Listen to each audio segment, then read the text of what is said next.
So I just finished watching Hyena Road. I know I was supposed to bring this review for you guys on Sunday, but as I say in my previous review of Shin Godzilla, which was actually supposed to be uploaded for Saturday, ended up falling asleep on the couch sometime in the middle of the night. So I wasn't able to upload either of these when I wanted them to be uploaded. But yeah, I just finished watching this morning for you guys. It was an okay movie. I would actually, there were certainly parts of it that could have been done a little bit better, like CGI-wise, I would say. Although, because there was hardly any CGI, the fight scenes looked a lot more real than they would as opposed to, like, they were certainly definitely a lot more in your mind, like gory, and they will definitely stick for a while from this movie.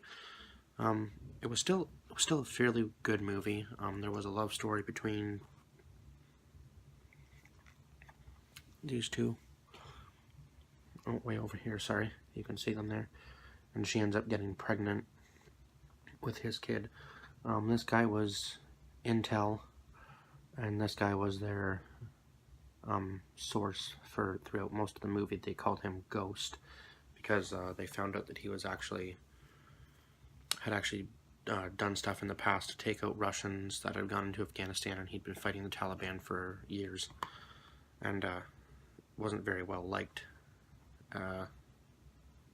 amongst the Taliban, so they used him to their advantage.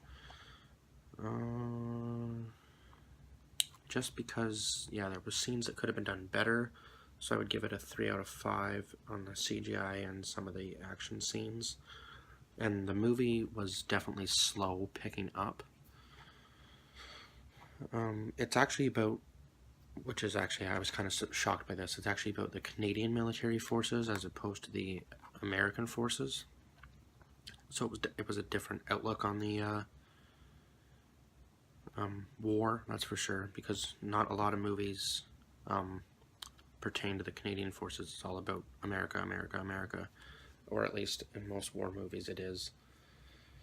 They might like touch on the Canadian soldiers, but it's mostly about the American soldiers. Not that there's anything wrong with that, because the American soldiers do a lot too, but I don't think they touch enough on what our Canadian soldiers do in war, in battle, whichever you want to call it. But I would say that it's kind of narrated a little bit. Certain parts of the story are narrated before you go into the scene. What else could I say about the movie?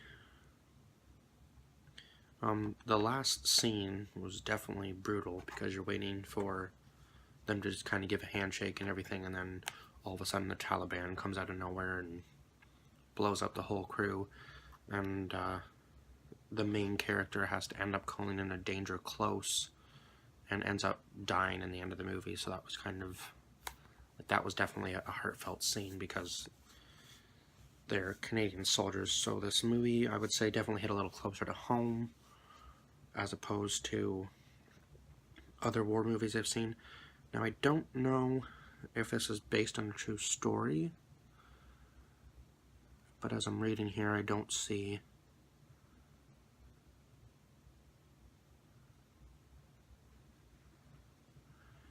But I mean, the Globe and Mail and CTV News said it was one of the best films of the year, so it wasn't bad, but there were parts of it that could have been done better, like I said.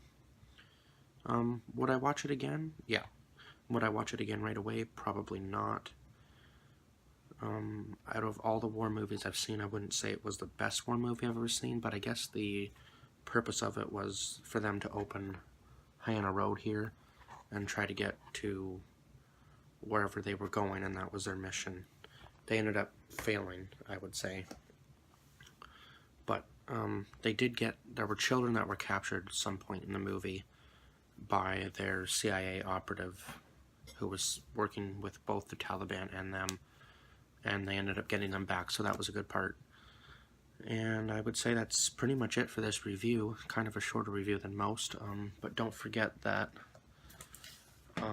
47 Ronin is coming for you guys this weekend, and I'm going to start putting up other polls for the rest of this week, so you guys can go vote on those. I'm gonna get a few movies together for today and start polls today. So I'll do a poll for tomorrow's review and the rest of this week. Probably gonna do a couple vlogs for you guys if I can this week, because I like to do those because they're a little bit longer of a video. And as always, I will leave a link to my Instagram account below so you guys can go vote in those polls and give me a follow. And also, just if you've seen this movie before, give me your rating and your thoughts on the movie. And I will see you guys again tomorrow with another review. So, thank you guys, and bye-bye.